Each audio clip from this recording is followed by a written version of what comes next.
Hi lamai, welcome back to my YouTube channel. ඉතින් අද නෙවෙයි ඊයේද මම දාපු වීඩියෝ එකට ගොඩක් ළමයි අහලා තිබුණා මීඩියා වල ප්‍රශ්නකට උත්තර ලියාගන්නේ කොහොමද කියලා තේරෙන්නේ නැහැ. ඒක පැහැදිලි කරලා දෙන්න කියලා. මීඩියා වල ගොඩක් ළමයිට වෙන ප්‍රශ්නයක් තමයි ටයිම් එක හරියට මැනේජ් කරගන්න බැරි වෙන එක. මොකද අපිට පැය 3ක් ඇතුළත රචනා ප්‍රශ්න එහෙම නැත්නම් අර දීර්ඝ ප්‍රශ්න 5කට උත්තර ලියන්න එපයි. ඒ පහෙත් අණු කොටස් 4 ගානේ උත්තර ලියන්න ඕනේ. එතකොට ඔය අවුල තමයි ගොඩක් ළමයිට තියෙන්නේ. ඉතින් මං අද එක ප්‍රශ්නයක් අරගෙන ඔයාලට සරලව ප්‍රශ්නකට උත්තර ලියන පිළිවෙල එහෙම නැත්නම් උත්තර ලියන විදිය මං ඔයාලට පොඩියට එක්ස්ප්ලেইন කරලා දෙන්නම්. මේ විදිහ අල්ලගන්න පුළුවන් ළමයි අල්ලගන්න ටිකක් අවබෝධයක් ගන්න වගේ හරි බලන්න. මුලින්ම කියන්න ඕනේ මීඩියා පේපර් එක හැදෙන විදිය ගැනත් මම කතා කරන්න. මොකද ළමෙක් ඒකත් අහලා තිබුණා. මීඩියා පේපර් එක කොටස සහ දෙක කොටස කියලා කොටස් දෙකයි. ඒක දන්නවනේ. MCQ 50ක් තියෙනවා පළවෙනි කොටසේ. අනිත් කොටසේ රචනා ප්‍රශ්න 7ක් තියෙනවා. ඒ 7ෙන් අපි 5ක් තෝරගෙන තමයි උත්තර ලියන්න ඕනේ. එතකොට මේ 5 ඇතුලේ අපිට 12 13 සිලබස් එකේ තියෙන ගැඹුරු සරල ඔය ඔක්කොම මික්ස් එකක් තමයි යන්නේ. එතකොට අපි අනිවාර්යයෙන්ම නිර්වචන ටික බලා ගන්න ඕනේ. එතකොට හැම පාඩමකම අවශ්‍ය තියරි ටික හොඳට මොළුවට දා ගන්න ඕනේ. එතකොට සමහර දැන් ඒ කියන්නේ ගොඩක් දුරට මීඩියා පේපර් එකේ එකපාර ප්‍රශ්නයක් අහන්නේ නැහැනේ. මොකක් හරි සමාජය ආශ්‍රිත ප්‍රශ්නයක් අරගෙන ඒ ප්‍රශ්නෙට අර තියරි එක දාලා එහෙමනේ ප්‍රශ්නේ අහන්නේ. දැන් සරල ඔයාලා හිතන්නකෝ සමූහ sannivedanaye උපක්‍රම. ඒ කියන්නේ සමූහ sannivedanayeදී භාවිත කරන්න පුළුවන් උපක්‍රම ගැන. ওই ප්‍රශ්නේ කෙලින්ම පුදනකොටම කාපියක් ගලා සමූහ sannivedanaye උපක්‍රම ලියා පැහැදිලි කරන්න කියලා අහන්නේ නැහැ. හැබැයි ඔක අහන්න පුළුවන් පන්ති කාමරයක් තුලදී sannivedanaye සිද්ධ වීමේදී භාවිත කළ හැකි උපක්‍රම මොනවාද? එතකොට අපි දැනගන්න ඕනේ පන්ති කාමරයක් තුල නම් සමූහයක් ඉන්නේ. එතකොට සමූහයේදී සිද්ධ වෙන sannivedanaye සමූහ sannivedanaye. එතකොට සමූහ sannivedanayeදී භාවිත කරන්න පුළුවන් උපක්‍රම ටිකක් වෙනමම තියෙනවා. ඒ උපක්‍රම තමයි මෙතන දාලා ලියන්න ඕනේ.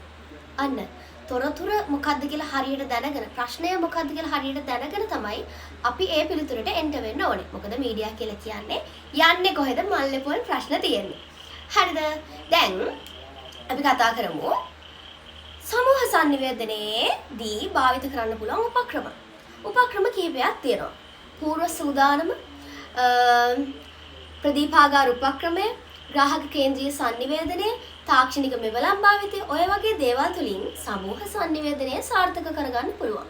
දැන් ඔයාලා හිතන්න ඔයාලට පළවෙනි ප්‍රශ්නේ අන්තිම එකේ 4ට එනවා ප්‍රශ්නේ ඔන්න පන්ති කාමරයක් තුලදී සිදුවන sannivedanaye තුල ඒ සාර්ථක කර ගැනීමට සිදු කළ හැකි උපක්‍රමයන් 4ක් දක්වලා පැහැදිලි කරන්න වගේ ප්‍රශ්නයක් එනවා.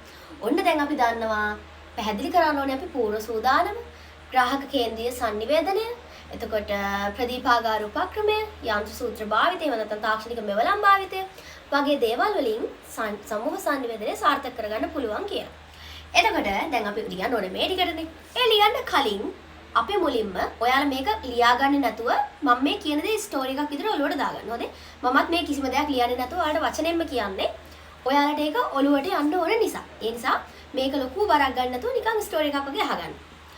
සමූහ sannivedanaye කියන ප්‍රශ්නේ ඇතුලේ අපි හඳුන්වන්න යද්දි ප්‍රශ්නෙට එන්ටර් වෙද්දි අපි ඒ ප්‍රශ්නේ හරියට බලන කෙනාට ඒ අපේ පේපර් එක බලන කෙනාට දැනෙන්න දෙන්න ඕනේ. කියන්නේ මේ මිනිස්සයා මේ ළමයා මේ සම්බන්ධයෙන් මේ තියරි එක සම්බන්ධයෙන් හොඳට දන්නවා. මේ දැනුවත් වීමක් තියෙන ළමයි. කියන දේ ඒ අදාළ පුද්ගලයාගේ ඔළුවට ගියොත් අපිට ලකුණු ලැබෙනවා. එතකොට අපි එකපාර බග් ගාලා මේ ප්‍රශ්නෙට එන්ටර් වෙන්නේ නැතුව අපි පොඩ්ඩක් sannivedanaye කියන්නේ මෙන්න මේකයි. ඒ කරලා සමූහ sannivedanaye කියන්නේ සමූහයක් එක්ක සිදු කරන sannivedanaye. ඔය වගේ පොඩි පොඩි පැහැදිලි කිරීම් ටිකකින් එන්ටර් වුණොත් අපිට ලකුණු ලැබෙන ප්‍රමාණය වැඩි. ඒකට සරලවම හිතන්න මට ওই ප්‍රශ්නේ ආවොත් මම උත්තර ලියන්නේ මෙන්න මෙහෙම. sannivedanaye වනාහි අන්‍යෝන්‍ය තොරතුරු හෝමාරුවයි. එහිදී sannivedana වර්ගයන් කිහිපයක්ම අපට හඳුනාගත හැකියි.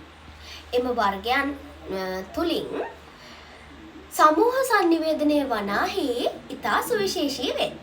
සමූහ sannivedanaye ක්‍රියාත්මක වන අවස්ථා ලෙස පන්ති කාමරයක්, සමිතියක්, කුඩා පිරිසක් සමග සිදු කරන ඕනෑම sannivedana අවස්ථාවක් පෙන්වා දිය හැක.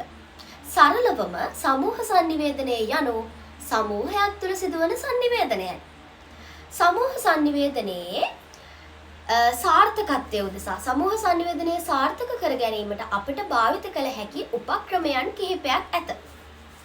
එම උපක්‍රමයන් අතර පූර්ව සූදානම්, ප්‍රදීපාගාර උපක්‍රමය භාවිතය, ග්‍රාහක කේන්ද්‍රීය sannivedanaya, තාක්ෂණික මෙවලම් භාවිතය වැනි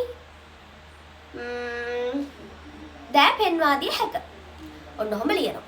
ඒ කරලා දැන් ප්‍රශ්නය අරගෙන තමයි අපි උත්තරේ ලියන්න ඕනේ. එතකොට මෙහිදී පන්ති කාමරයක් තුළ සිදුවන sannivedanayේදී එම අවස්ථාවේදී sannivedanaya සාර්ථක කර ගැනීමට ගුරුවරයා වශයෙන් ගුරුවරයෙකුට භාවිත කළ හැකි උපක්‍රම ලෙස පූර්ව සූදානම, ග්‍රාහක කේන්ද්‍රීය sannivedanaya, ප්‍රදීපාගාර උපක්‍රමය වැනි දෑ භාවිත කළ හැක. දැන් ඕක දැන් දෙපාරක් කියුණා. ඒක ටිකක් හදාගන්න. එතකොට දැන් ඔන්න එකින් එක චුට්ටක් පැහැදිලි කරන්න යන්නේ. පූර්ව සූදානම යනු පෙර පුහුණුවයි. සරලවම පූර්ව සූදානම කියලා කියන්නේ පෙර පුහුණුව. එතකොට සමූහ sannivedanayak සිද්ධ කරද්දී දැන් මම ක්ලාස් එකක් කරද්දී මම පොඩ්ඩක් ඔන්න විනාඩි 10ක් විතර කලින් පොඩ්ඩක් ප්‍රැක්ටිස් එකක් ගන්නවා. මම මේ උදාහරණය මෙතනට දානවා. එතකොට දැන් ක්ලාස් එකේ ළමයිට මේක මෙහෙම කිව්වොත් චිල් වෙයි. ඒ කියන්නේ ළමයිට මේක ඔළුවට යයි ගොඩක්. අන්න ඒ දේ මම ඔළුවෙන් හිතලා මම පෙර සූදානමක් වෙනවා.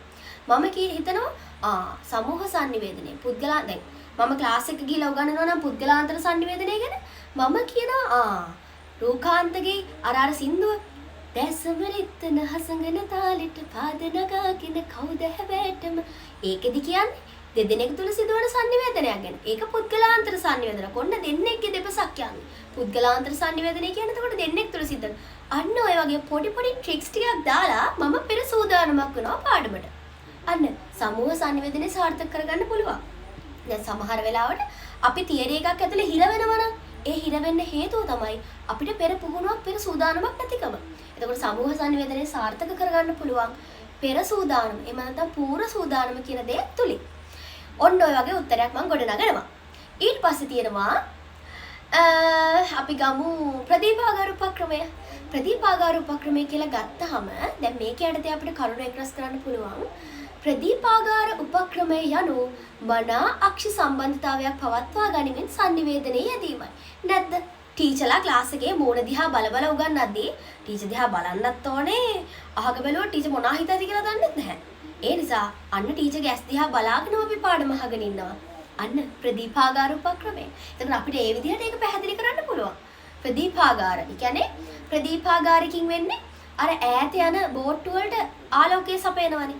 ඒ වගේ. ඒ කියන්නේ තමන්ගේ ඒ අදාළ ග්‍රාහකයාව තමන්ට නතු කරගෙන තමන්ගේ sannivedanayen නතු කරගෙන sannivedana ඒකාකාරීව සිද්ධ කරනවා නම් අන්න ප්‍රදීපාගාර උපක්‍රමය භාවිත කරලා. නේ? එතකොට ග්‍රාහක කේන්ද්‍රීය sannivedanaya ජීවිතේට ඉංග්‍රීසි ඉගෙනගෙන නැති මිනිස්සු ළඟට ගිහිල්ලා ඉංග්‍රීසි වලින් ලෙක්චර් එකක් දුන්නා කියලා වැඩක් තියනවද? නේ. උඹලා මේ ගැන මොනවද මේ උගන්වන්නේ කියලා. අන්න ග්‍රාහකයන්ට ගැළපෙන විදිහට sannivedanaya කරන්න ඕනේ. ග්‍රාහකයන්ගේ සාක්ෂරතා මට්ටමට ගැළපෙන විදිහට sannivedanaya කරන්න ඕනේ. ග්‍රාහකයන්ට තේරෙන දැන් 2 වසරේ පන්තියකට ගිහිල්ලා 5 වසරේ සිලබස් එකක් උගන්වලා වැඩක් නැහැනේ. එතකොට ග්‍රාහකයන්ට ගැළපෙන ආකාරයට sannivedanaya කරන්න ඕනේ. ග්‍රාහක කේන්ද්‍රීය sannivedanaya කියන්නේ ඒකයි. එතකොට ආයෙ ගන්න පුළුවන් තාක්ෂණික මෙවලම් භාවිතය. නැත්ද අපිට මල්ටිමීඩියා ප්‍රොජෙක්ටර් එකක් එහෙම දාලා පැතර පෙන්නනවා නම් අහන් ආසෙ හිතනවා. එතකොට එහෙන චිල්. අන්න මේ තාක්ෂණික මාධ්‍ය තාක්ෂණික මෙවලම් භාවිතය තුලින් අපිට හරිම ආස හිතනවා සමූහ sannivedanaya දෙන්න. සමූහ sannivedanaya සාර්ථක වෙනවා. අපි හැමදාම ඒකාකාරීව ටීචර් සාරිය ඇඳගෙන ආවලා නිකන් අත් දෙක මෙහෙම පෙන්න උගන්වනවට වඩා මල්ටිමීඩියා ප්‍රොජෙක්ටර් එකක් දාලා මොකක් හරි දෙයක් පෙන්නලා පොඩි වීඩියෝ කැලක් පෙන්නලා උගන්වද්දී තේරෙනවද? එතකොට සමූහ sannivedanaya සාර්ථක කරගන්න පුළුවන් උපක්‍රම විදියට ඔන්න ඔය ටික පෙන්නලා දෙන්න පුළුවන්. එතකොට දැන් ඔන්න ප්‍රශ්නෙට අපි කරුණු ගොනු කරා. නැත්ද? අපිට ඕන උදාහරණ ටිකක් දාලා අපි ගොනු කරා. ඊට පස්සේ අපිට අවසන් කරන්න පුළුවන් සමූහ sannivedanayeදී භාවිත කළ හැකි මෙවැනි උපක්‍රම මගින් සමූහ sannivedanaya සාර්ථක කර ගැනීමට හැකි වේ කියලා. ඉතින් මං හිතනවා මේ කියපු ටික මේ විනාඩි ගාන ඇතුලේ පට ගාලා ඔළුවට දාගන්න. එතකොට ආයෙ පාඩම් කරන්න දෙයක් නැහැ. එහෙනම් ඊළඟ වීඩියෝ එකෙන් හම්බෙනකන් පරිස්සමට ඉන්න. Bye.